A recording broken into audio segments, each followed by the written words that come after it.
Et bonsoir tout le monde. Bonsoir à tous. Ça fait plaisir de se retrouver. J'espère que vous allez tous bien, que vous êtes en forme. Après quelques semaines de pause, donc j'étais en déplacement, comme vous savez, pour la plupart, sur Abidjan. Donc c'est la raison pour laquelle j'ai pas pu assurer les dernières semaines de live. Mais on repart de plus belle ce soir. Alléluia! Donc bienvenue à tout le monde, bienvenue à tous ceux qui nous rejoignent. Et c'est une joie, vraiment une joie d'être ici avec vous. Amen, amen. Ok, super. Donc je vérifie que tout marche bien. Bonsoir tout le monde. J'espère que vous entendez bien, que tout est bon. Bienvenue à tous ceux qui sont déjà en ligne. Soyez les bienvenus.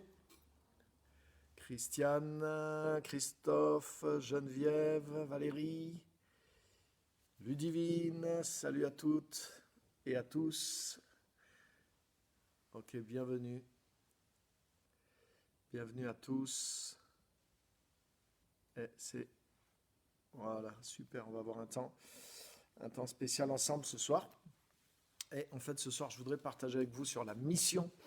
Justement, je vais donner un petit peu un petit retour de ce qu'on a vécu et un peu parler pourquoi la mission, pourquoi moi-même je pars, un petit peu pourquoi ces choses-là. Donc, sentez-vous libre aussi de poser des questions, d'intervenir. Comme ça peut être sous forme plus de débat, de questions-réponses. Donc, attendez pas même la fin. Même là, n'hésitez pas à mettre des commentaires. Je vois vos commentaires. Donc, si vous avez des questions ou des choses, euh, posez vos questions et on va pouvoir comme ça débattre, partager ensemble ce soir. Alléluia. Donc, on va parler de mission et de la mission ce soir ensemble. Ah, merci, pasteur Simone, content de la reprise de ces puissants enseignements. Amen. Bonsoir Chantal, Anna, bienvenue à tout le monde. Ok, super. Vous pouvez partager aussi si vous voulez en direct. Si vous appuyez sur votre bouton vers les commentaires, vous avez un petit bouton partager.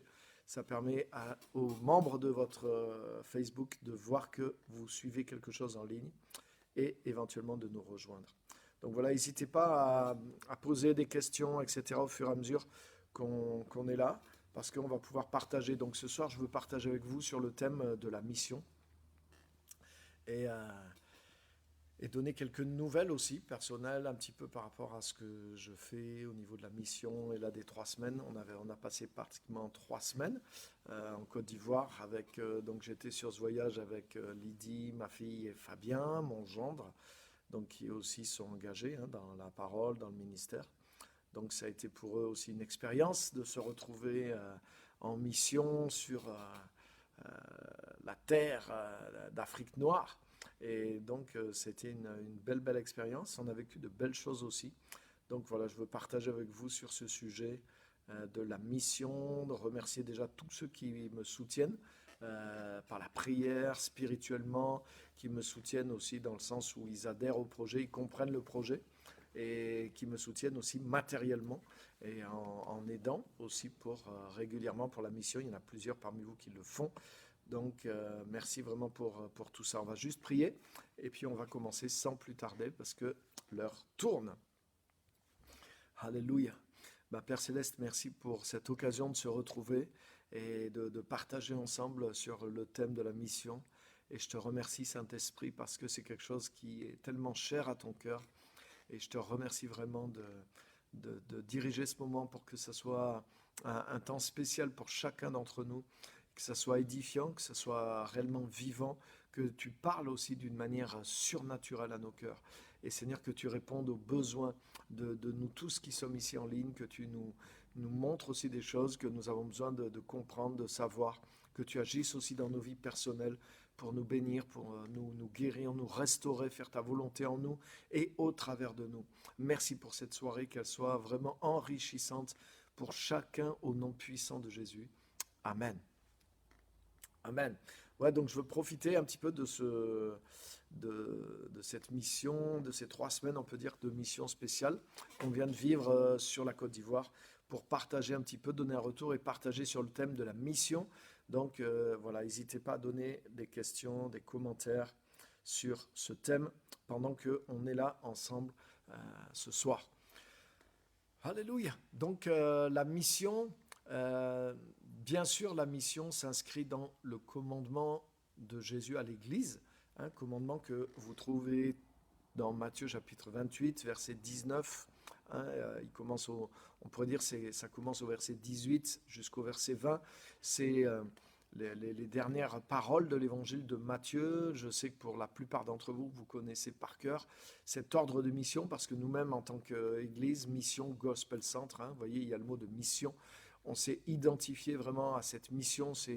On sait que notre mission, c'est cette mission, cette grande mission que Jésus a laissée à l'Église. Donc Matthieu 28, 18, Jésus dit « Toute autorité m'a été donnée dans les cieux et sur la terre ». Jésus a récupéré l'autorité du royaume de Dieu qui avait été perdue par Adam et Ève.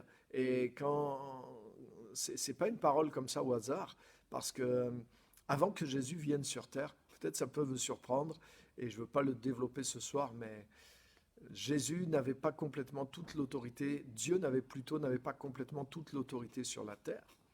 Et oui, parce que Dieu a délégué l'autorité sur la terre aux hommes. Si vous regardez Genèse 1, 26, vous verrez que Dieu a donné à l'être humain la domination sur la terre. C'est répété dans le psaume 8. Dieu lui a donné tu lui as donné la domination sur toutes les œuvres de tes mains. Rappelez-vous comment Dieu a fait l'être humain à son image. Dieu est le roi, il règne sur tout l'univers visible et invisible. Et il a fait un modèle réduit de lui-même qui est l'être humain. Et il lui a donné un modèle réduit d'un univers sur lequel régnait la planète Terre, peut-être un petit peu autour si l'homme arrive à progresser un petit peu dans la conquête spatiale, mais il reste quand même limité, même géographiquement aujourd'hui, quand c'est la taille de l'univers. Et ça, c'est que l'univers visible qu'on voit. Il y a sûrement des choses qu'on ne voit pas. Et il y a aussi l'univers invisible. Donc voilà, l'être humain est une réplique de Dieu, mais dans une échelle beaucoup plus petite. Mais c'est pour ça que de la même façon que Dieu règne sur l'univers, Dieu a confié le règne son règne à l'être humain sur la terre.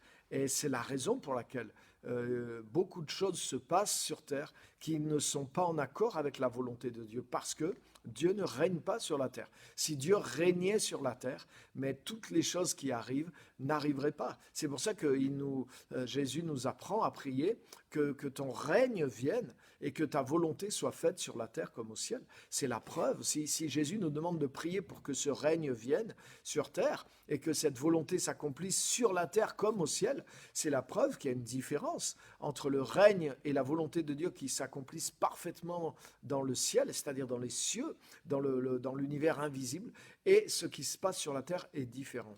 Donc, ça nous aide à comprendre beaucoup de choses aussi. Quand Jésus est venu en tant qu'homme. C'est pour ça que, en tant que fils de l'homme, Jésus a reçu l'autorité, parce que Dieu a donné l'autorité au fils des hommes sur la terre, au fils d'Adam. C'est pour ça que, pour que Dieu puisse intervenir et récupérer les choses sur la terre, Dieu lui-même est devenu un homme. Alléluia. C'est Jean 1. La parole était, mais de toute éternité, la parole était en Dieu, la parole était Dieu, et la parole s'est faite chair. Donc vous comprenez pourquoi Dieu ne pouvait pas intervenir complètement, légalement, en tant que Dieu et en tant qu'esprit aussi sur la terre.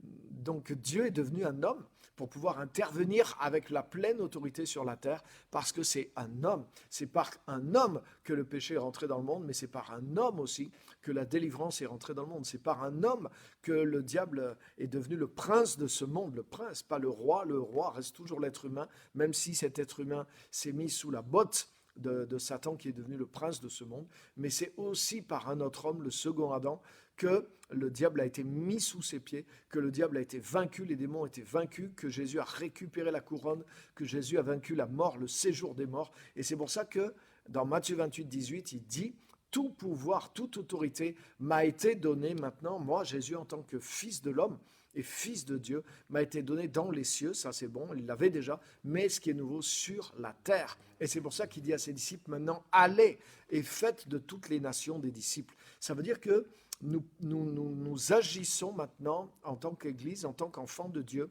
sous une autorité que Jésus-Christ a récupérée. Et une autorité sur laquelle le diable ne peut rien. Hein. Et ça, c'est quelque chose de tellement important à comprendre. Parce que des fois, beaucoup de chrétiens, ouais, ils ont peur de témoigner, ils ont peur, ils ont dit, ouais, mais on va se confronter à l'ennemi, ils voient comme si le diable règne et qu'en étant actifs en tant que témoins de Christ ou dans la mission, ils vont comme se retrouver d'égal à égal avec lui ou comme même plus petits pour aller confronter à ce que le diable a établi sur la terre. Mais ce n'est pas du tout ça la vision de Jésus. Jésus est venu, il a repris l'autorité que le diable avait volée à Adam et Ève. Il a récupéré pleinement l'autorité. Jésus s'est assis à la droite de Dieu pour toujours. Et il dit maintenant à ses disciples, il dit à l'Église, voilà, toute autorité m'a été donnée maintenant par Dieu. Je l'ai récupérée, donc je suis validé. Toute l'autorité dans les cieux et sur la terre m'appartient. Donc le diable est dépouillé. Comme c'est écrit dans Colossiens 2, 14 et 15, il n'a plus de pouvoir, il n'a plus du tout d'autorité légale sur la terre. Donc j'ai récupéré cette autorité et sous le couvert de cette autorité que je vous envoie pour récupérer et pour ramener les gens à moi, pour ramener même les nations à moi et pour ramener mon autorité, mon royaume, mon règne sur la terre afin que ma volonté se fasse sur la terre comme au ciel. Vous voyez, c'est tellement important de comprendre ces choses-là. Donc, la première chose que je veux dire ce soir au niveau de la mission, c'est que la mission, elle est faite par soumission à cette autorité que Jésus-Christ a récupérée. La mission ne peut pas commencer tant que Jésus n'a pas récupéré l'autorité, tant que Adam et Ève se sont fait voler la couronne, tant qu'Adam et Ève se sont fait voler l'autorité sur la terre par le diable. Mais oui, là, ça serait un challenge de rentrer en mission au nom du Seigneur et d'aller confronter les puissances de l'ennemi pour essayer de récupérer le terrain, parce qu'on lutterait d'une position dans laquelle nous ne sommes pas sous l'autorité, dans laquelle nous sommes, ou même ou si nous sommes légitimes avec Dieu, mais nous ne pourrions pas agir sous toute l'autorité que Dieu avait donnée à l'homme, puisque le diable l'aurait récupéré. Donc vous comprenez pourquoi c'est important de comprendre ça, de comprendre que Jésus, Dieu s'est fait homme en tant qu'homme, Jésus a dépouillé l'enfer, il a vaincu le diable et les démons, il a récupéré tout ce qu'Adam et Ève avaient perdu, et il dit, toute autorité maintenant, tout pouvoir m'a été donné dans les cieux, il l'avait déjà, mais maintenant sur la terre. Et c'est pour ça que c'est après avoir dit ça seulement qu'il dit à ses disciples, maintenant vous allez et faites de toutes les nations des disciples. Autrement dit, vous travaillez maintenant sous la pleine autorité que j'ai récupérée et que personne ne pourra redisputer. Hein? Le premier Adam s'est fait avoir par l'ennemi, mais le second Adam, c'est impossible d'aller là où il est, récupérer la couronne. Le diable a été précipité, il ne peut absolument pas. Hein? Le diable a pu tenter l'homme sur terre, mais le diable ne peut pas tenter Jésus-Christ, homme, assis à la droite de Dieu maintenant dans les lieux célestes. Alléluia. Ça veut dire que l'autorité de l'homme que Dieu avait donnée à l'homme sur la terre, elle est entre les mains de Jésus-Christ éternellement. Le règne de Jésus-Christ a déjà commencé. Jésus va venir établir son règne quand il va revenir. Mais les amis, je voudrais vous dire que le règne de Jésus-Christ est déjà entre ses mains. Le sceptre et la couronne sont entre ses mains. Le règne de Jésus-Christ a déjà commencé depuis que Jésus, qu'est-ce qu'il a fait? Il est allé s'asseoir à la droite de Dieu. Autrement dit, il s'est assis sur le trône dans une position de règne. Donc son règne a commencé et son règne a commencé au travers de nous, au travers de l'Église. Et quand Jésus va venir, ça va être la manifestation absolue, totale et physique de tout son règne. Mais il ne faudrait pas qu'en ce jour-là, on se dise, mince, on avait le règne, on avait l'autorité, on avait l'ordre, on avait le pouvoir, on aurait pu faire tout ça sur terre, on était fort sur terre, on avait cette mission, on avait ce pouvoir, mais on a cru que c'était pour plus tard, on n'a pas réalisé que c'était entre nos mains, on a cru que ça serait pour quand Jésus reviendrait et on n'a pas utilisé finalement cette autorité et ce pouvoir que nous avions et qui nous avait été donné et l'ordre de mission qui nous avait été conféré. Donc, vous voyez, je veux juste partager cette pensée très forte, très importante avec nous tous ce soir. Et il faut se rappeler ceci, c'est que c'est pas pour lui, parce que vous voyez, Jésus avait toute autorité dans les cieux. Et Jésus vivait dans le monde spirituel, la parole était avec Dieu, la parole était auprès de Dieu. Donc Jésus n'est pas venu sur terre pour lui, Jésus est venu sur terre pour l'homme. Et c'est pour ça qu'il est devenu un homme, pour récupérer ce que le premier homme et la première femme avaient perdu. Et Jésus a tout récupéré, il l'a pris dans ses mains, il est remonté s'asseoir dans les lieux célestes en tant qu'homme cette fois, en tant que Dieu, mais en tant qu'homme. Là, comme je le dis des fois, le Jésus qui est dans le ciel est différent de celui qui est descendu. Oui, les amis, parce que Jésus-Christ n'était pas un homme avant qu'il vienne sur terre. Mais dans 1 Timothée chapitre 2, verset 15, il est dit, il y a un seul médiateur entre Dieu et les hommes, Jésus-Christ homme. Donc Jésus-Christ, il est à la fois Dieu aujourd'hui et à la fois homme aussi. Donc il a récupéré l'humanité, il l'a mélangé à la divinité et il a rehaussé même ce que Dieu avait fait d'Adam. Il est le parfait Adam, il est supérieur même à Adam avant la chute. Et c'est en lui que nous sommes recréés, que nous sommes cette nouvelle humanité, que nous avons son esprit, que nous avons sa justice, mais nous avons reçu aussi son autorité pour exercer cette mission d'aller et de faire de toutes les nations des disciples. Alléluia! Donc c'est mon thème ce soir, la mission que Jésus-Christ nous a confiée à nous tous, les enfants de Dieu. Donc la source de cette mission, elle est dans ce que je viens de décrire, que Jésus résume en une phrase dans Matthieu 28, 18, « Tout pouvoir m'a été donné dans les cieux et sur la terre ». Mais vous voyez, vous comprenez maintenant aussi pourquoi, une des raisons pour laquelle Jésus s'est fait homme, etc., etc.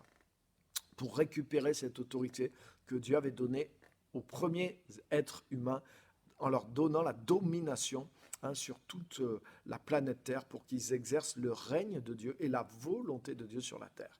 Donc Jésus a récupéré tout cela et la mission de l'Église, la mission des disciples, notre mission, elle s'inscrit sous le couvert de cette autorité. Et ça, c'est important d'avoir ça dans notre foi. C'est important de saisir ces choses-là. Je suis non seulement légitime quand j'agis au nom du Seigneur, mais je suis sous le couvert de l'autorité suprême. Donc, il n'y a aucune puissance de ténèbres qui peut venir m'arrêter, qui peut venir m'empêcher. C'est moi qui suis dans la légitimité, qui suis dans l'autorité, dans le pouvoir, quand j'agis au nom du Seigneur et dans la volonté du Seigneur pour étendre son règne, pour manifester sa volonté, pour faire de toutes les nations des disciples. Donc la mission, c'est celle-là, et voilà comment elle se produit. Elle se produit sous l'autorité que Jésus-Christ a complètement récupérée. Donc, rappelez-vous de ces choses-là. Deuxième chose, nous sommes tous en mission pour Christ. Tous les enfants de Dieu sont en mission pour Christ. Je vais même le même passage peut nous le prouver tout simplement bibliquement. Jésus dit à ses disciples, allez, faites de toutes les nations des disciples, enseignez-leur à observer tout ce que je vous ai prescrit. Et voici, je suis avec vous tous les jours jusqu'à la fin du monde. Matthieu 28, 19 à 20. Donc, vous connaissez bien ce passage. Donc, parce que certains pourraient dire, voilà, c'est les apôtres qui ont reçu cette mission. Mais dans la mission qu'ont reçu les apôtres, Jésus leur demande de faire à leur tour des disciples. Donc, qu'est-ce que ça veut dire? Enseignez-leur à observer tout ce que je vous ai prescrit. Et dans tout ce qui a été prescrit aux apôtres, il y a aussi l'ordre de faire de toutes les nations des disciples. Donc, ça veut dire que cet ordre de Jésus, qui a été donné à l'Église primitive, il nous concerne, et heureusement. Sinon, juste les apôtres auraient transmis le flambeau, et si cet ordre ne concernait pas les autres, le flambeau se serait éteint depuis 2000 ans. Et Dieu merci, heureusement, tous les premiers chrétiens et tous ceux qui ont suivi depuis 20 siècles ont toujours parfaitement compris l'ordre de mission de Jésus les concerne tous. Donc, puisque Jésus demande à ses apôtres de faire de toutes les nations des disciples et d'observer tout ce qu'il lui-même a prescrit aux 12. Ça veut dire tout ce que Jésus a appris aux 12, tout ce qu'ils ont reçu, tout ce qui leur a été prescrit. Mais c'est ces choses-là que les 12 devaient transmettre maintenant aux autres chrétiens, aux autres générations, pour qu'à leur tour, ils le transmettent. Donc l'ordre de faire de toutes les nations des disciples, de travailler sous l'autorité de Jésus, cette capacité, cet ordre, cette mission nous a été transmise aussi à chacun d'entre nous en tant qu'enfant de Dieu. Amen. Donc ça, c'est important de comprendre. C'est important de comprendre sous le couvert de l'autorité sous laquelle on travaille, vous voyez, sous la victoire de Jésus-Christ. Donc il n'y a aucune autre autorité qui, même si on a de l'opposition, quand on le fait, on peut avoir toutes sortes d'oppositions, mais nous sommes l'autorité légitime. Nous travaillons sous le couvert de l'autorité légitime de Dieu. Et comme Jésus l'avait dit à Pierre, hein, je bâtirai mon église et le séjour des morts ne pourra pas prévaloir contre elle. Donc, nous avons l'autorité spirituelle et nous sommes sous l'autorité divine. Donc, ça ne veut pas dire que Dieu va valider si on fait n'importe quoi, mais si on travaille dans la direction de Dieu, si on est aligné sur son royaume, sur sa volonté, si on accomplit sa volonté, mais nous sommes appuyés, nous sommes validés par le ciel et nous sommes appuyés par lui. Et c'est là que le Saint-Esprit va travailler avec nous par toutes sortes de choses miraculeuses, parce que l'œuvre de Dieu est miraculeuse, elle se fait par l'action du Saint-Esprit. Amen. Donc vous voyez, c'est tellement important de comprendre ces choses pour pouvoir agir. Donc, la mission. Donc, la mission vient de la victoire de Jésus. Deuxièmement, tout chrétien, tout disciple de Jésus-Christ est un missionnaire, a reçu cette même mission, doit travailler sous cette autorité. Et vous voyez, ça explique aussi beaucoup de choses, parce que aujourd'hui, beaucoup de chrétiens veulent voir la puissance de Dieu, et c'est une bonne chose, parce qu'on sait que les miracles sont pour aujourd'hui, on sait que toutes les choses merveilleuses de l'Évangile nous concernent aussi, et on voit plus que jamais des guérisons, les dons du Saint-Esprit. On voit Dieu agir d'une manière extraordinaire aujourd'hui, hein, et depuis quelques décennies, ça a augmenté. On voit l'action de Dieu revenir comme dans le livre des Actes, hein, dans le monde entier, même s'il y a des progrès à faire, mais il y a des choses extraordinaires qui se passent aujourd'hui, et donc c'est merveilleux, c'est encourageant. Et en tant que chrétien, bien sûr, on veut vivre ces choses, on veut voir ces choses. Le problème, des fois, c'est qu'on voudrait comme... vous voyez, on se rassemble dans notre église et on voudrait voir le spectacle un peu de toutes ces choses, où on voudrait que Dieu agisse comme ça au milieu de nous, ou qu'il nous utilise nous, et nos prières sont des fois un peu immatures dans ce sens. Oui, Dieu veut se manifester au milieu de nous et au travers de nous, mais la puissance de Dieu, l'autorité de Dieu, elle se manifeste d'une manière particulière lorsque nous travaillons à la mission. Et c'est bien logique, parce que, vous voyez, par exemple, dans le passage qu'on a lu, Matthieu 28, 18, 19 et 20, 18, toute autorité m'a été donnée, 19, maintenant vous, allez, faites de toutes les nations disciples, et le verset 20, et voici, je suis avec vous tous les jours jusqu'à la fin du monde. Donc ça veut dire que c'est ceux qui vont aller pour accomplir cette mission, qui vont bénéficier de l'accompagnement spécial de la présence de Dieu. Et voici, je suis avec vous tous les jours. Pas juste... bien sûr, Dieu est avec nous, même si on ne fait rien de spécial, parce qu'on est ses enfants, c'est vrai. Mais ça veut dire, ce verset veut dire que Dieu va être avec nous d'une manière spéciale. Jésus-Christ va être avec nous d'une manière spéciale pour nous accompagner dans la mission, pour appuyer par sa puissance la mission dans laquelle nous sommes engagés. Et c'est là que les chrétiens sont attendus, et c'est là qu'ils vont voir la puissance de Dieu, c'est en agissant pour la mission, étant le nom du Seigneur. Donc, c'est important. Si vous regardez les miracles de Jésus, j'ai plus les chiffres en tête, mais dans tous les miracles qu'il y a dans les évangiles, je crois qu'il y en a deux. Il y a 2 miracles répertoriés qui se sont passés dans la synagogue, c'est-à-dire dans le lieu de culte. Et par contre, c'est des dizaines et des dizaines de miracles qui se sont passés à l'extérieur des lieux de culte. Donc, c'est parlant aussi. Donc, nous ne devons pas croire que la manifestation de Dieu, elle est réservée à l'intérieur des murs de l'Église. Non, la manifestation de Dieu, elle est surtout, elle accompagne la mission en réalité. Et nous sommes chacun de nous en mission. Donc, mon frère, ma sœur, si tu as soif de voir Dieu agir dans ta vie, si tu as soif de voir les miracles, si tu as soif de voir la manifestation de Dieu, mais il faut te lancer dans la mission. Il faut apprendre à parler de l'Évangile, il faut témoigner de Christ, il faut prêcher la parole de Dieu, il faut amener le royaume de Dieu dans ta sphère d'influence, amener les principes de Dieu à se manifester, amener l'Évangile, témoigner, prier pour les gens, etc., etc., bien sûr avec sagesse, bien sûr en étant conduit et rempli du Saint-Esprit, mais il faut le faire aussi avec audace, en prenant des risques, par la foi, et sachant que tu es sous l'autorité du Seigneur. Et c'est là que tu vas voir la main de Dieu agir sur toi, confirmer la parole, que tu vas trouver aussi cette puissance du Saint-Esprit dans ta vie, parce que la puissance nous est donnée aussi, et beaucoup, je pourrais dire, en vue de la mission. Amen. Donc ça, c'est tellement important. Alléluia. Hein, tous dehors pour Jésus. Amen. Cette promesse est l'assurance que Jésus donne à ceux qui œuvrent au salut des perdus. Absolument. Là, par exemple, vous voyez que c'est volontaire, même la phrase même de Jésus. Allez, faites de toutes les nations, etc. Et voici, je suis avec vous tous les jours. Si vous regardez dans l'Ancien Testament, absolument tous les personnages que Dieu appelait et qui avaient peur d'aller, par exemple Moïse, mais je ne sais pas parler, comment je vais faire, qu'est-ce que je vais dire? Gédéon, ah mais moi je suis le plus petit, je ne suis pas capable. Vous voyez, ils avaient des doutes, ils avaient Jérémie, je ne suis qu'un enfant. Mais à chacun d'eux, Dieu a donné toujours la même réponse, je serai avec toi, je suis avec toi. C'est-à-dire que l'accompagnement de la présence de Dieu est la réponse qui nous suffit. La qualification nous vient de la présence de Dieu, la direction, les ressources, la puissance, tout ce dont on a besoin pour accomplir la mission nous vient de cet accompagnement spécial de la présence de Dieu qui sera avec nous. Mais tu as vu, Dieu nous envoie d'abord et il nous dit « je serai ensuite avec toi ». Donc Dieu ne va pas devant, il nous dit « viens maintenant sur le champ de mission, j'y suis, suis-moi ». Non, non, non, non. On suit Jésus dans le sens où on est disciple, on veut apprendre à devenir comme lui, on marche avec lui tous les jours, oui.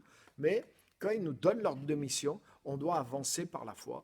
Et il nous dit « et je serai avec toi ». Tu as vu l'ordre de mission de Jésus à l'Église, il va dans le même sens. Oui, toute autorité, Jésus a récupéré l'autorité, donc il a ramené le cadre pour qu'on puisse travailler dans l'autorité, dans le pouvoir qui vient de Dieu, qu'on soit dans la victoire.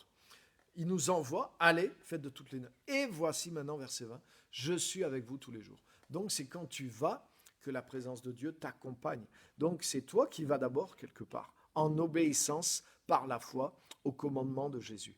Et trop souvent, les chrétiens sont toujours trop pieux, trop précautionneux. Mais moi, j'ai peur de me tromper. Je ne veux pas faire un pas de trop. Si Dieu m'envoie, on veut tellement bien faire qu'on ne fait rien du tout. Et en réalité, des fois, tout ça, c'est des excuses pour cacher notre manque de foi, notre manque d'initiative, notre trouille, notre paresse et notre désobéissance. Hein, et des fois, on reste dans cette zone. Et j'ai essayé ou j'ai fait. Non, non, non, non. Jésus nous a pas dit ça va marcher au premier coup, tout va être facile, mais il nous a dit d'aller. Et c'est quand on va et qu'on agit que Dieu travaille avec nous, que Dieu nous accompagne. Et c'est là qu'on commence à apprendre. C'est en faisant qu'on apprend. C'est en allant qu'on va découvrir comment ça marche, comment Dieu peut être avec nous. Parce que c'est un art.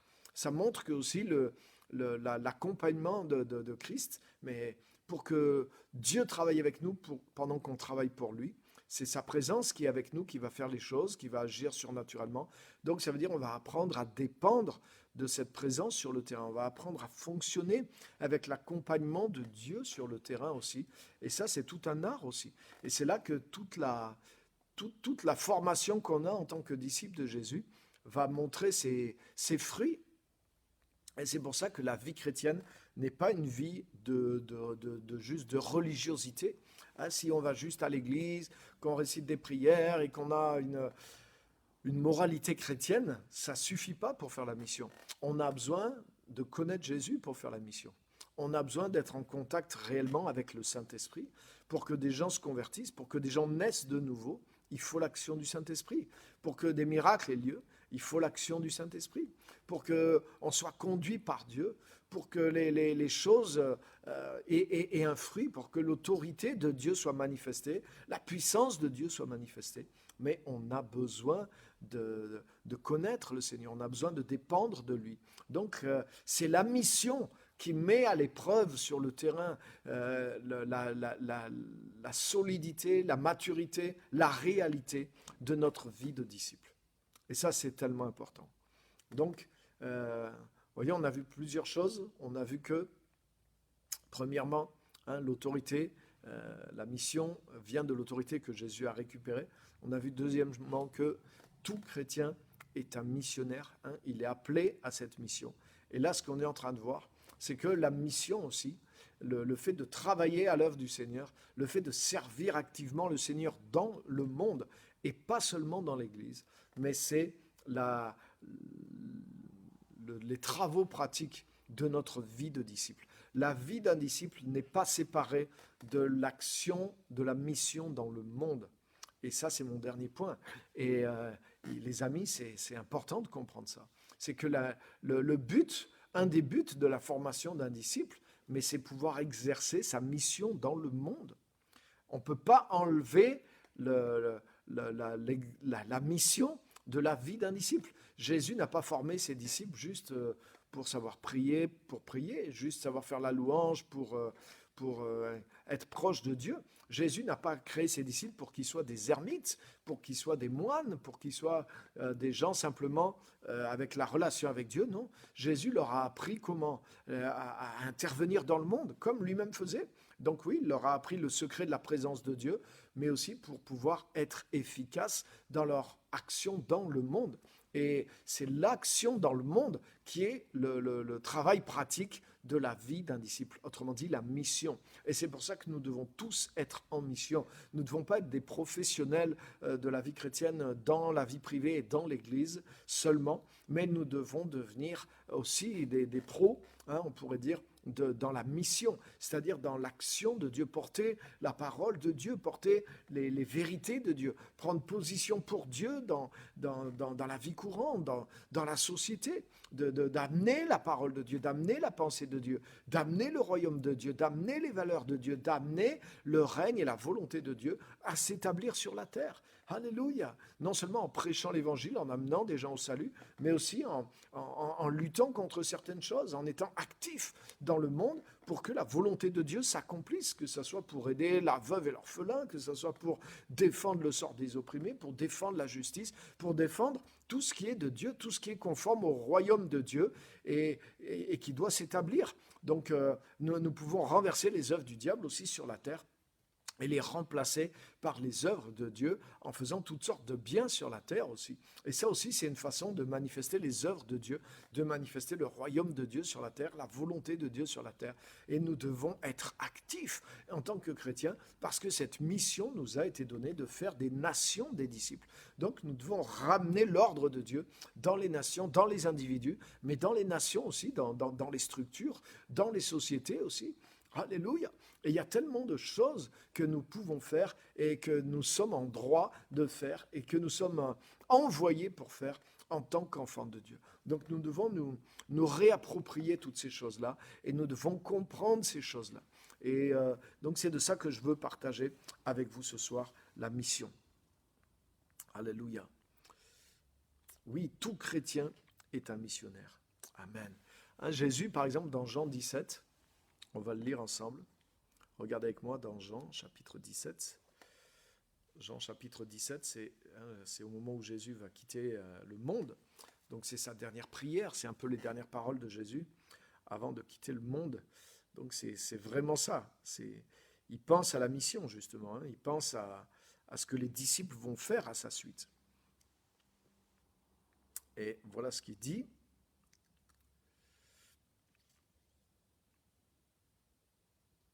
Alors, excusez-moi.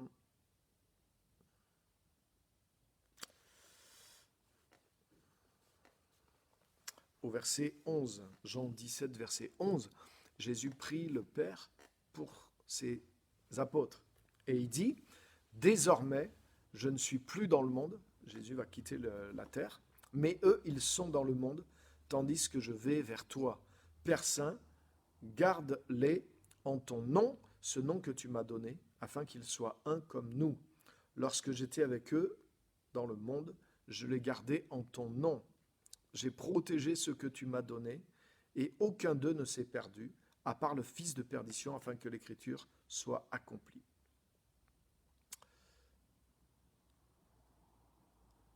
Maintenant, verset 13, « Je vais vers toi, et je dis ces paroles dans le monde, afin qu'ils aient en eux ma joie, une joie complète.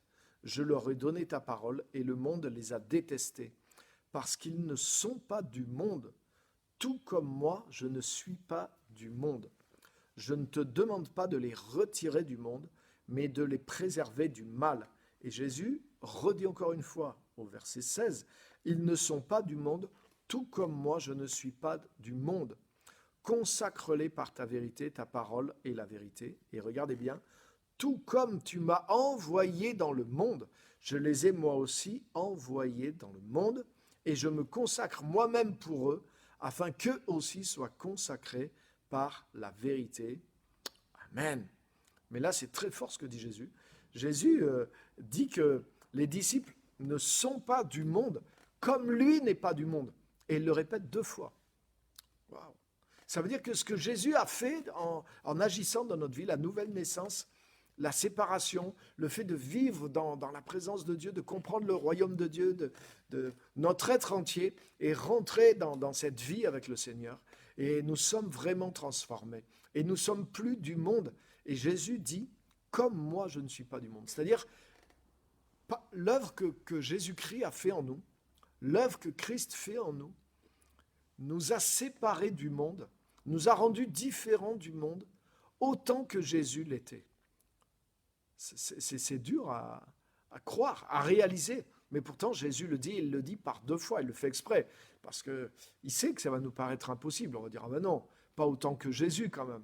Jésus, lui, il est carrément né sans péché, il est le Fils de Dieu, donc il a pris forme humaine, mais oui, lui, il n'est pas du monde. Mais dire que moi, je ne suis pas du monde, si quelqu'un prétendait ça, si un chrétien disait, je ne suis pas du monde, autant que Jésus n'est pas du monde, on dira, mais non, il va trop loin, c'est un prétentieux, c'est un orgueilleux, mais ce n'est pas quelqu'un qui le dit, c'est Jésus qui le dit de nous. Il le dit de ses disciples en tout cas. Alléluia. Ça veut dire que Jésus s'est tellement bien occupé de notre vieille nature. Jésus s'est tellement bien occupé de notre rédemption. Il y a quelque chose qui est accompli que des fois on ne voit pas. Et je vais vous dire un grand secret, les amis. C'est que si vous croyez plus ce que vous voyez dans vous, dans votre expérience, que ce que Jésus dit qu'il a accompli par son œuvre, alors c'est ce que vous croyez qui va vous arriver. Est-ce que vous voyez ce que je veux dire? Des fois, au lieu de croire à la hauteur de ce qu'a dit Jésus, aussitôt on étouffe tout ça parce qu'on se regarde à nous-mêmes. Oui, bon, Jésus a dit, ils ne sont pas du monde comme moi, je ne suis pas du monde. Oui, bon, d'accord, c'est une bonne parole dans la Bible, mais quand même, la réalité est là. Je vois comment je suis, je vois quand même qu'il y a encore des trucs du monde dans ma vie. Et qu'est-ce qu'on fait quand on fait ça? On annule la parole de Dieu. On annule la parole de Dieu. Alors que la parole de Dieu est en train de nous ouvrir quelque chose. Elle est en train de nous révéler quelque chose. En fait, je suis en train de dire non, ce que je pense de moi, mais je crois plus dans mes pensées que ce que Jésus dit. Mais c'est de l'incrédulité. C'est un péché, les amis. C'est de l'incrédulité. Et c'est à cause de ça que notre vie n'est pas complètement transformée. C'est juste parce que nous ne croyons pas. Et si nous ne croyons pas, nous ne pouvons pas recevoir. Les amis, il faut faire attention à ça. Il faut arrêter de faire ça. Oui, ça paraît raisonnable. On n'ose pas croire la parole de Dieu parce qu'il nous semble que ce qui nous semble être la réalité nous semble tellement vrai que on finit par dire non, la parole de Dieu n'est pas vraie. Alors ce que Jésus a dit n'est pas vrai alors. Ils ne sont pas du monde comme moi je ne suis pas du monde. Mais j'ai appris quelque chose, les amis. C'est l'inverse, c'est la démarche inverse qu'il nous faut faire. C'est-à-dire, c'est croire plus ce que dit Christ que ce que moi j'ai l'impression de voir dans ma réalité. Parce que c'est moi qui pense, en me regardant moi. Mais c'est pas la vérité, je ne suis pas la vérité. Alléluia. Avant que le Saint-Esprit m'éclaire, je ne croyais pas que j'étais pécheur. Et la vérité, c'était que j'étais pécheur. Et pourtant, je ne le voyais pas. Donc, à un moment, j'ai accepté cette vérité qui vient de Dieu. Et quand j'ai accepté cette vérité, crac, c'est là que le miracle a commencé à se passer. Et je voudrais vous dire, mes frères et mes sœurs, c'est le même principe qui se poursuit. À chaque fois que... Waouh, par exemple, quand Jésus, dans Jean 6, il a dit, il faut manger ma chair et mon sang. Il y en a, ils ont dit, wow, cette parole est dure. Autrement dit, mais c'est dur à accepter. Ça choque par rapport à la réalité. Donc, ils ont refusé d'accepter cette parole. Et du coup, ils n'ont pas saisi la puissance, le bénéfice qu'il y avait dans cette parole. Les amis, Crois la parole de Dieu, même si la parole de Dieu est un défi pour toi. Si Jésus nous dit ça, et il le dit par 2 fois, c'est que c'est vrai. Et si c'est vrai, ça veut dire que son œuvre est plus grande que ce qu'on a pensé. Et ça veut dire que ce que lui dit est plus vrai que ce que nous, on pense de nous-mêmes, ce qu'on voit de nous-mêmes. Ça veut dire certaines choses qu'on voit encore de nous-mêmes. Oui, il y a peut-être une forme de réalité là-dedans, mais ce n'est pas la vérité. Et ça veut dire que ce que Jésus a dit est plus vrai. Et justement, la manière de changer cette réalité, c'est quand je vais commencer à croire et à accepter la vérité que Jésus dit sur moi. Donc, je ne dois pas la rejeter à cause de ce que je perçois dans ma réalité, dans mon expérience. Alléluia! Et c'est ce que je faisais avant. Quand la parole de Dieu me disait, par exemple, j'essaie de mettre pour que vous puissiez comprendre, quand la parole de Dieu me disait avant, je suis pécheur. Ah non, mais moi je regardais certaines bonnes choses que je faisais. Non, je ne suis pas si mauvais, je ne suis pas si mal. Donc j'avais des éléments dans ma réalité, dans ma perception de la réalité, pour rejeter la parole de Jésus. Mais tant que je faisais ça, je ne pouvais pas naître de nouveau, je ne pouvais pas me repentir parce que je refusais la vérité sur moi-même à cause d'une certaine forme de réalité que je percevais en moi. Et ce n'était pas faux ce que je percevais. Mais en réalité, c'était faux, parce que la parole de Dieu était vraie. Et en me soumettant à cette vérité m'a libéré. Et bien c'est le même principe avec la parole de Jésus. Alléluia! Quand maintenant, en tant qu'enfant de Dieu, il te dit quelque chose, mais regarde pas à ta réalité pour annuler la parole de Dieu. Regarde pas à ton expérience pour annuler la parole de Dieu. Mais crois la parole de Dieu, même si elle est un défi pour toi.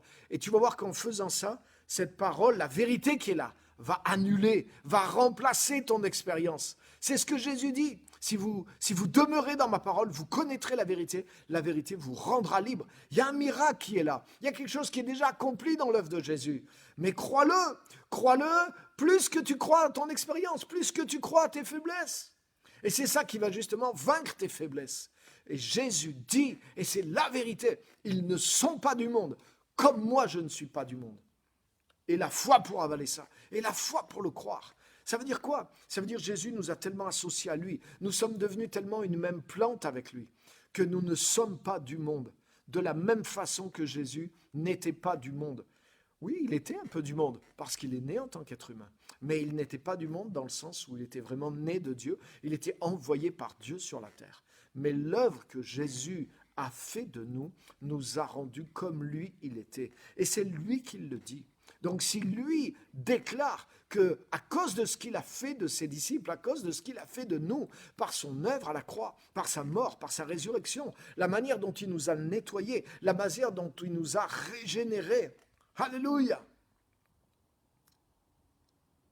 Si il dit ça, mais crois-le, accepte-le. Et si tu le crois et que tu commences à te voir comme ça, tu vas voir que c'est vrai. Et c'est comme ça que la puissance va être libérée sur toi, à l'intérieur de toi aujourd'hui.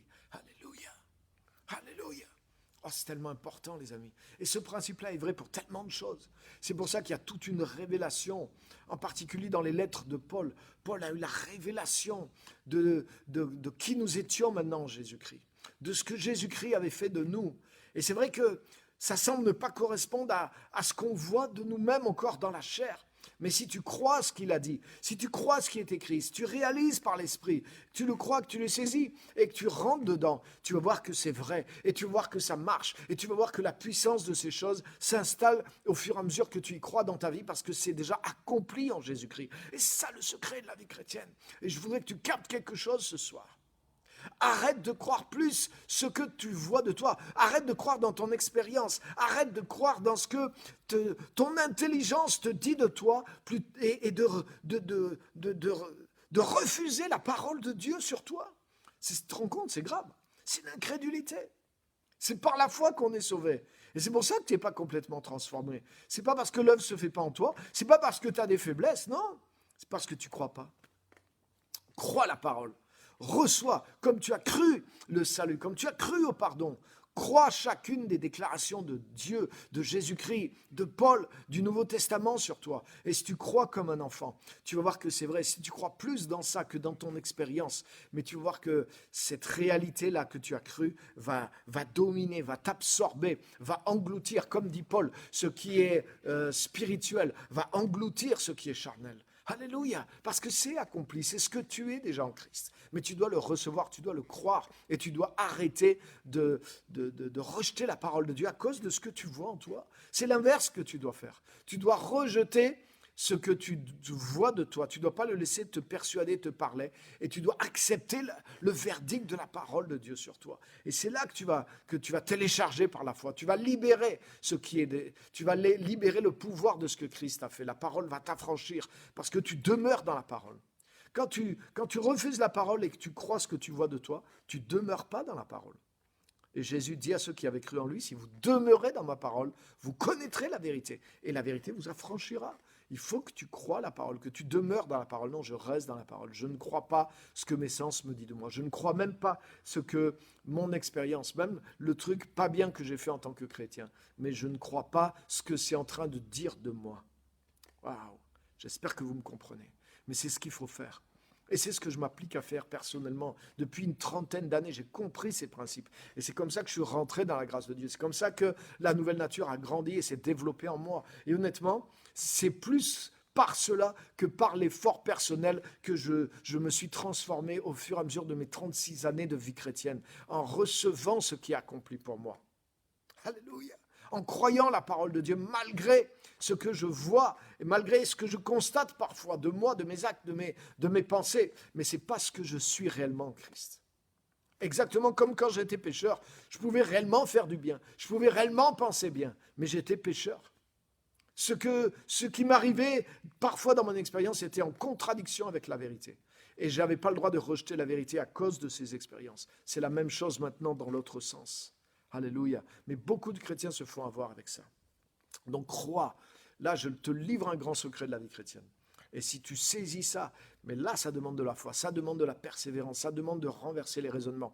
Mais c'est là que l'ennemi nous tient captifs. Et si tu brises ça, et si tu es capable de croire, malgré ce que tu vois de toi, malgré ce que tu perçois de toi, tu continues de croire, de déclarer, et que tu demeures dans la parole, tu vas expérimenter que ce que tu as cru de toi est bien vrai. Et tu vas voir que le pouvoir de cette vie nouvelle, le pouvoir de ce que tu es vraiment en Christ, va devenir facile, quotidien, et va se libérer sans arrêt dans ta vie. Et tu vas être affranchi. Alléluia. Alléluia. On ne peut pas s'affranchir de nous par nous-mêmes, mais on peut être affranchi par l'œuvre que Christ a déjà accomplie lorsque nous passons par ce processus, simplement de croire plus la parole que ce que je pense et ce que je vois de moi. Alléluia. C'est puissant, les amis. Donc Jésus dit, ils ne sont pas du monde comme moi, je ne suis pas du monde. Crois-le. C'est Jésus qui le dit et il sait qu'est-ce qu'il a fait de nous. Il sait, Jésus a vraiment trifouillé dans notre nature. Jésus a vraiment touché dans notre esprit, dans notre vie, des choses que il est le créateur, que personne d'autre ne pouvait faire. Jésus, par la croix, a fait une œuvre de recréation. Nous sommes devenus une nouvelle créature, etc. Il n'y a que lui qui peut diagnostiquer sur ça avec justesse. Ton psy ne peut pas te dire qui tu es. Ton pasteur ne peut pas te dire qui tu es. C'est juste la parole de Dieu qui est le seul miroir, Jacques 1, qui nous montre notre vrai visage. Alléluia. Le vrai visage de ce que nous sommes devenus en Jésus-Christ. Et nous devons le saisir, nous devons le garder. Et Jésus le dit, et je décide de croire ce qu'il dit. Il dit, ils ne sont pas du monde, comme moi je ne suis pas du monde. Waouh! Alléluia! Donc peut-être ça prend du temps pour m'affermir dans cette vérité. Alléluia! Mais dès le moment où tu es né de nouveau, c'est une vérité pour toi. Tu n'es plus du monde, comme Jésus n'était pas du monde. Jésus était un homme, mais un homme né de Dieu sur la terre. Et par son œuvre, il nous ramène dans le même point de départ qu'il a eu, lui, en tant qu'homme. Parce que Jésus a ôté le péché de notre vie et Jésus nous a fait naître de l'Esprit de Dieu. Donc nous sommes des hommes aussi libérés de la puissance du péché et nés de Dieu qui vivons sur la terre. Nous sommes plus du monde, comme Jésus n'était pas du monde. Et il a bien réalisé ça en nous et de nous. Alléluia. Et c'est pour ça que Jésus dit maintenant, la deuxième chose, la conséquence de ça, c'est qu'il dit, du coup, c'est fort les amis, hein, vous allez comprendre la force, d'où nous vient notre force en tant que missionnaire. Elle vient de comprendre ces pensées-là. Alléluia. Tellement important. Ils ne sont pas du monde, verset 16, tout comme moi, je ne suis pas du monde. Verset 15, je ne te demande pas de les retirer du monde, mais de les préserver du mal. verset 14. Je leur ai donné ta parole et le monde les a détestés parce qu'ils ne sont pas du monde. Tout comme moi, je ne suis pas du monde. Tout comme moi, t'as vu? Et verset 16, il répète, ils ne sont pas du monde. Et au verset 15, entre les deux, il prie et il dit, je ne te demande pas de les retirer du monde, mais de les préserver du mal. Alléluia. Pourquoi, dans toutes les générations, il y a eu des chrétiens qui se sont retirés du monde? Tu sais pourquoi? Parce que ça voulait dire, parce qu'ils n'avaient pas saisi justement qu'ils n'étaient plus du monde comme Jésus n'était pas du monde. Donc la tentation, la force de ce qu'il y avait dans le monde agissait encore sur eux et leur seule manière de vaincre le monde, c'était de se retirer du monde. Mais parce qu'ils n'avaient pas pris la victoire sur le monde qui était en eux. Pourquoi? Parce qu'ils n'avaient pas saisi que c'est quelque chose que Jésus avait accompli. Profond ce que je vous dis là. Mais c'est dans ce texte. Ça transpire de ce texte. Jésus dit, ils ne sont pas du monde comme moi je ne suis pas du monde. Donc du coup, Père, non, ce n'est pas la peine de les retirer du monde. Juste qu'ils soient préservés du mal. Juste que le mal ne les fasse pas tomber dans le monde.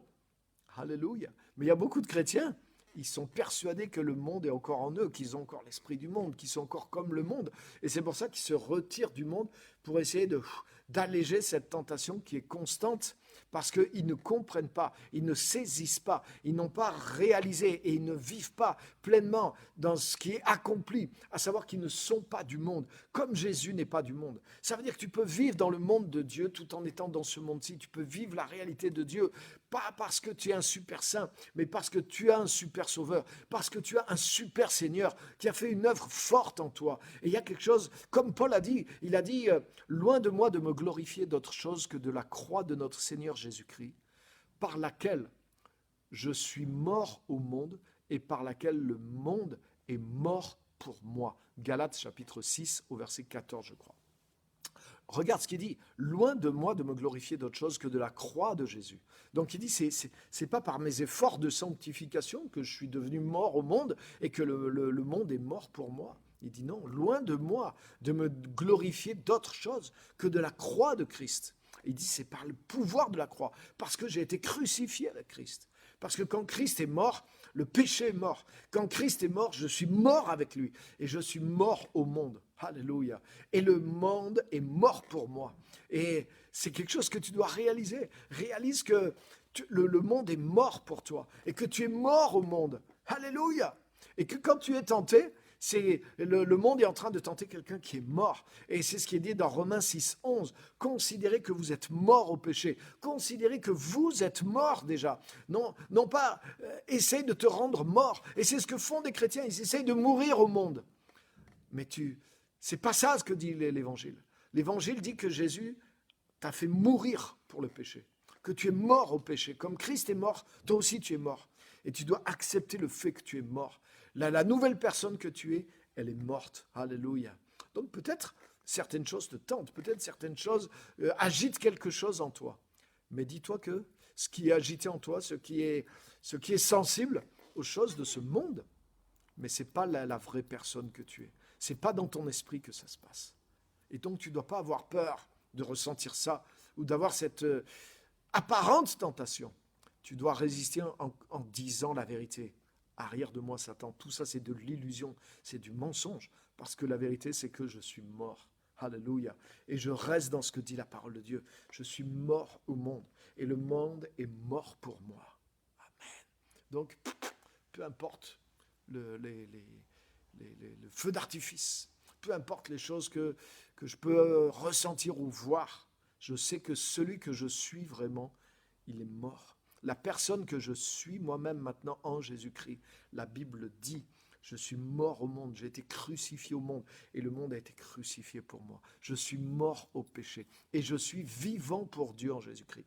Les choses qui me tentent vraiment, c'est les choses du royaume de Dieu. Les choses qui me tentent vraiment, c'est de connaître le Seigneur, c'est d'avoir sa puissance, c'est de marcher avec lui, c'est de voir sa gloire, c'est de faire sa volonté, c'est de défoncer les œuvres du diable, c'est de faire de grandes choses pour le Seigneur. Ça, c'est ma tentation. Ah, c'est ça qui brûle en moi, c'est ça qui me tente vraiment, c'est ça qui me pousse pousse vraiment de l'avant. Alléluia! Le reste peut stimuler peut-être mon corps qui est un peu mort. Exactement comme le corps d'un mort, tu peux le faire bouger un petit peu. Mais il est mort à tout ce que tu lui présentes. Tu peux lui mettre une cigarette dans la bouche, mais ça lui dit rien parce qu'il est mort. Son corps peut-être peut arriver à tenir la cigarette, mais il est mort et il est bien mort. Et c'est ce que tu es et c'est ce que je suis en Jésus-Christ. Mais tu dois le réaliser, tu dois le croire, tu dois le saisir au fond de ton âme. Tu dois, comme ce que je viens de dire, c'est le principe que j'ai dit, tu dois saisir ce que dit la parole.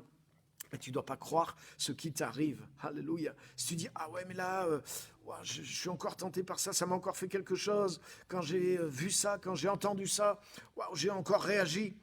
Donc, je ne suis pas mort. Mais tu es en train de nier la parole de Dieu à cause de ton expérience. Ça vous paraît bizarre peut-être ce que je vous dis. Mais si tu préfères croire la parole de Dieu plutôt que ton expérience, mais tu vas voir que la parole de Dieu est vraie.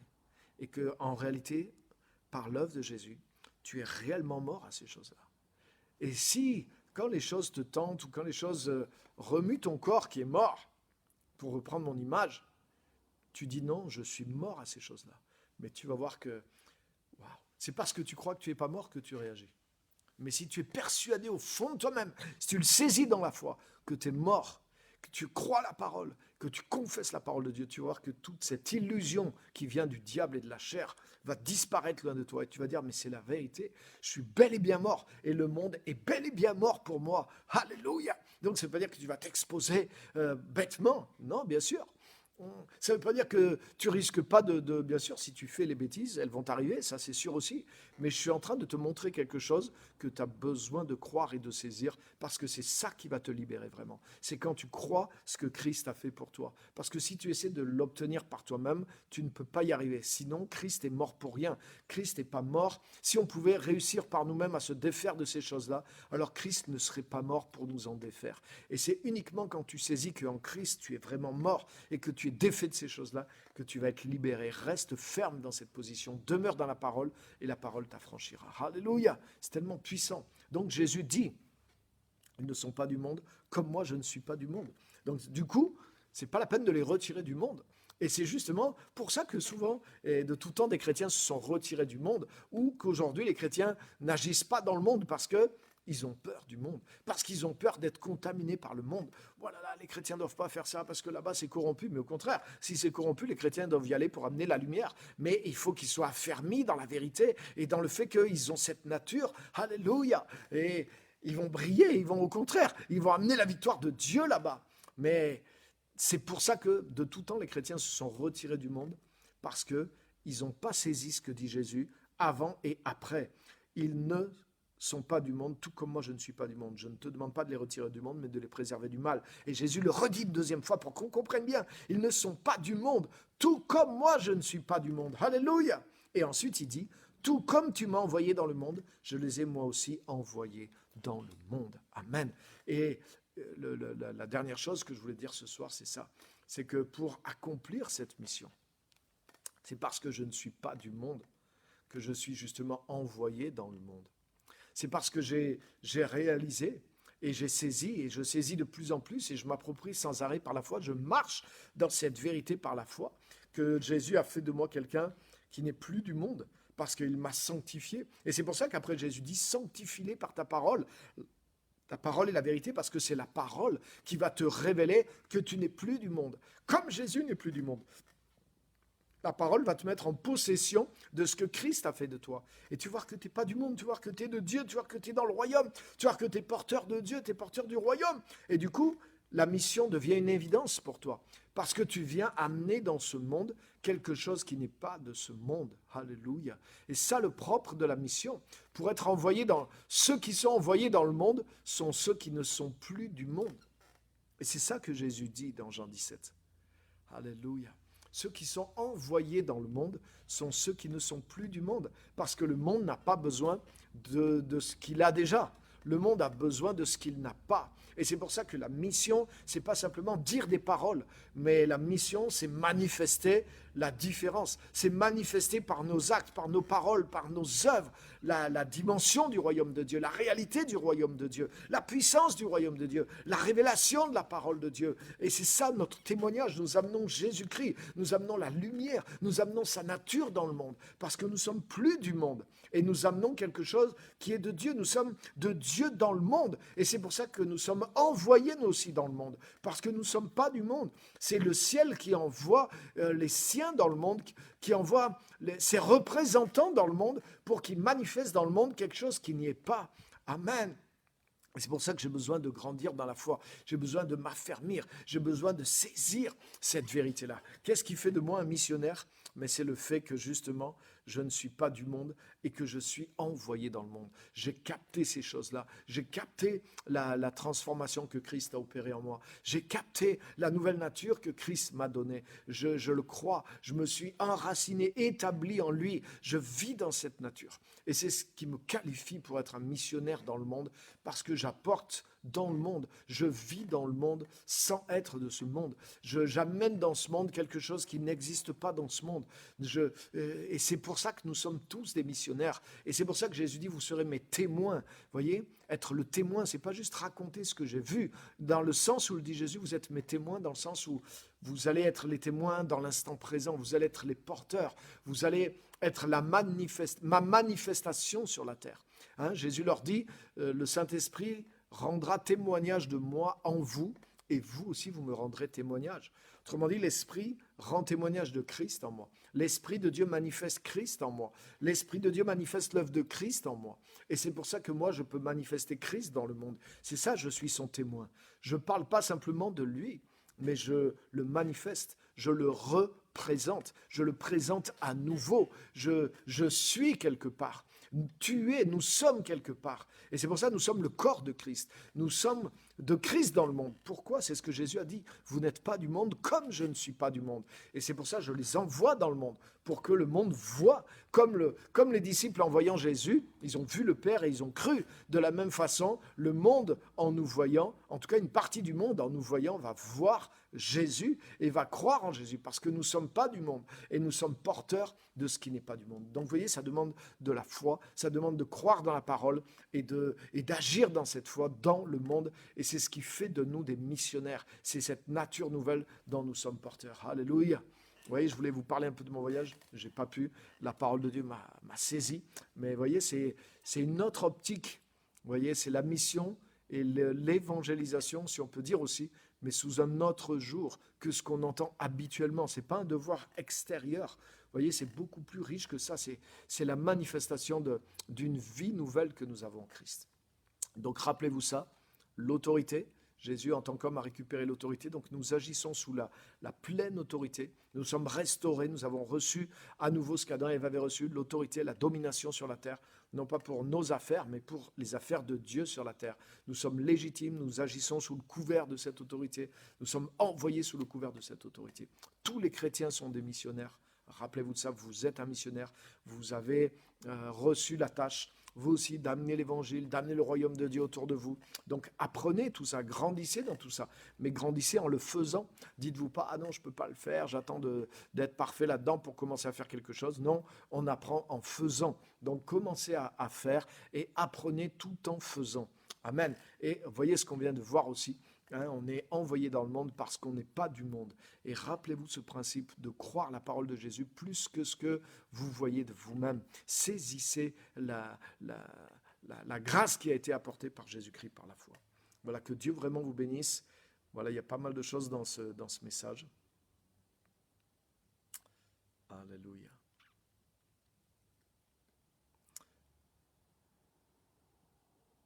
Amen. C'est fort. Croire d'abord en Jésus, en sa parole. Amen. La parole est la vérité. Oui, mon expérience n'est pas la vérité. Ce que je pense de moi n'est pas la vérité. Ce que je vois de moi n'est pas la vérité. Même quelque chose de mauvais qui puisse m'arriver de manifester, c'est peut-être triste, mais ce n'est pas la vérité sur moi. Ça ne veut pas dire que je suis ce que je viens de faire. Alléluia. Alléluia.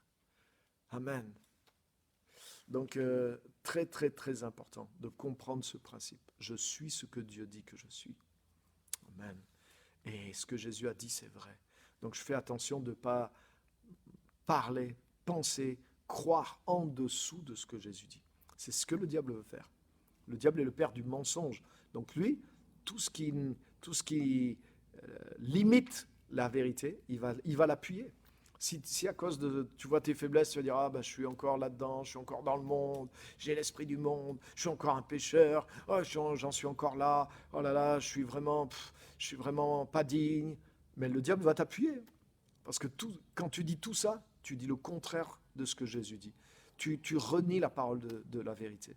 Tu préfères croire dans ton expérience, dans ce que tu penses de toi, dans ce que le diable dit de toi, que dans ce que Jésus dit de toi. Pourtant, Jésus a opéré en toi pour faire ce qu'il dit qu'il a fait. Donc si il dit ça, il a des raisons de dire ça. Il y a quelque chose que tu n'as pas encore saisi sur toi, mais crois ce que Jésus dit.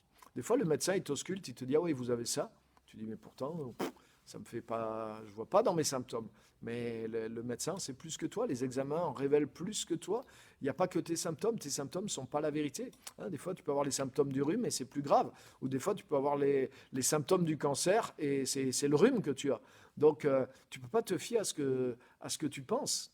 Tu dois aller consulter avec des outils qui vont dire la vérité, qui vont faire un diagnostic, en tout cas au plus près de la vérité.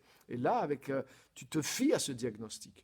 Mais la vérité sur toi, c'est la parole de Jésus. C'est ce que Jésus a fait. Si tu es né de nouveau, si tu es enfant de Dieu, il y a tout un diagnostic que seule la parole de Dieu et l'Esprit de Dieu vont te révéler. Et c'est en croyant ce diagnostic que tu vas t'emparer de ces choses-là. Et tu dois résister très ferme contre ce que tu penses, contre les évidences, contre ce que le diable te dit, contre même ce que des gens autour de toi vont te dire. Et si tu tiens ferme, que tu restes dans cette dimension de foi, tu vas voir que ça va libérer. Et tu vas voir que ton expérience va rejoindre ce que tu auras cru. Alléluia. Tu vas élever ton expérience au niveau de la parole de Dieu, au lieu de rabaisser la parole de Dieu au niveau de ton expérience négative. Amen. Ça, c'est un grand, grand, grand secret qui est difficile à faire. C'est un bras de fer à faire. Mais si tu apprends à faire ça, mais tu vas voir la différence dans ta vie chrétienne. Tu vas voir ce que tu vas voir, mon ami, parce que c'est valable pour des dizaines et des dizaines de choses. C'est comme une des lois de base de la Nouvelle Alliance et du Nouveau Testament. Alléluia. Que Dieu vraiment vous fortifie et vous bénisse. Amen. Amen. Myriam, super secret. Amen, amen. Moi, j'ai mis 6 ou 7 ans pour commencer à croire ça, pour comprendre ça. Saint-Esprit m'a révélé ça au bout de 6 ou 7 ans de vie chrétienne. Et je vous dis, j'étais à fond, je faisais tout. Mais justement, je pensais que c'était par moi-même. Et ce que je voyais de moi-même était toujours désolant. Je disais, mais qu'est-ce qui se passe? Est-ce que je suis vraiment converti? Est-ce que je suis né de nouveau? Et pourtant, je le savais. J'avais l'action du Saint-Esprit sur moi. Mais je ne saisissais pas tout ce qui était accompli et que me disait la Bible.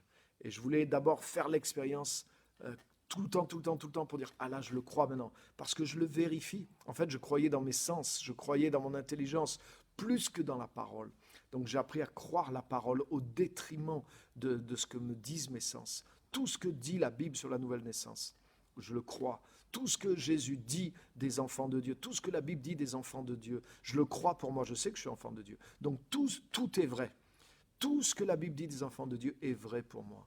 Et plus je le crois, plus je le déclare, plus je résiste aux évidences en restant dans la parole de Dieu, plus je reste dans cette réalité-là. Parce qu'elle est vraie, elle est déjà accomplie.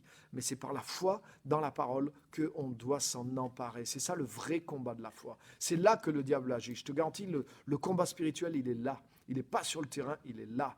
Et si tu crois, tu verras la gloire de Dieu. Amen. Alléluia. Donc, vous voyez, c'est lié à la mission aussi. Peu importe où nous sommes pour accomplir cette grande mission. Oui, amen. Amen, amen. Et amen. Parce que je ne suis plus du monde, je vais dans le monde. Vous avez vu, il y a une grande vérité là-dedans. Et oui, c'est parce que je ne suis plus du monde, mais j'amène maintenant cette différence dans le monde. Amen. Jésus est le docteur suprême. Alléluia, c'est vrai. C'est lui qui nous a révélé les secrets. À réécouter, oui, je vous encourage à le réécouter. Parce que nos mentalités, la métanoïa, hein, et c'est la clé du royaume, vous voyez. Donc, pas juste la repentance, la rénovation de notre façon de penser, c'est ce qui nous permet d'avoir les clés du royaume de Dieu. Les clés qui sont là, le royaume qui est là. Et c'est en changeant notre façon de penser. Ah, je comprends, ça marche avec ce principe-là, de croire contre l'évidence, par exemple. Oui, là, il y a un principe du royaume qui est sorti ce soir dans la parole.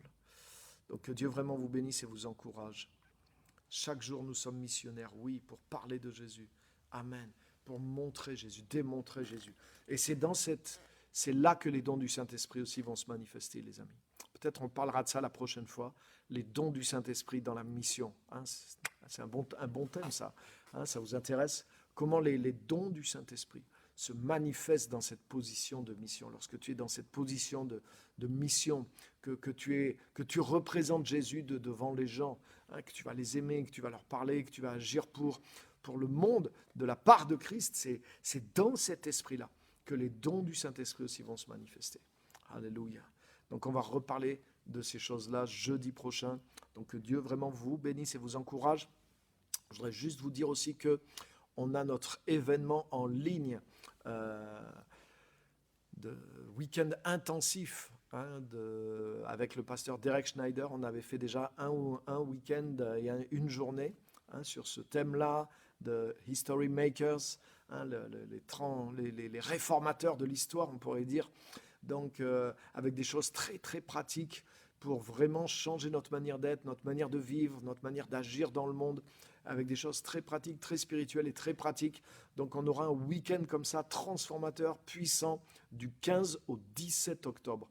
Le 15, c'est un vendredi, donc ça commencera le soir, le samedi toute la journée et le dimanche aussi, une bonne partie du dimanche. Donc il faut être vraiment concentré, avoir tout son temps et être bien à l'écoute pour faire ce week-end. Ça sera en ligne sur Zoom. Donc il y a tous les détails sur le Facebook de l'église Mission Gospel Centre. Sur mon Facebook aussi, vous le trouverez, je l'ai posté plusieurs fois. Donc partagez-le aussi s'il vous plaît, même si vous êtes intéressé, si vous participez ou si vous ne pouvez pas venir, partagez-le quand même s'il vous plaît pour qu'on puisse amener l'information au plus grand nombre possible. Je vous remercie pour ça aussi. Ça va être un grand événement. Personnellement, je ne vais pas louper cet événement-là et je sais que c'est un des meilleurs événements de la rentrée. Ce type de week-end est transformateur. Ça permet de rentrer dans la vérité, comme vous voyez, de capter des choses. Il y a une pression, parce que ça demande beaucoup de concentration, d'être là, de suivre, mais waouh, c'est vraiment fort. Donc je vous encourage à vous préparer et à participer. Voilà, merci à tous. Que Dieu vous bénisse, je ne vous retiens pas plus. Merci d'avoir été là. Soyez bénis et à jeudi prochain, 18h30.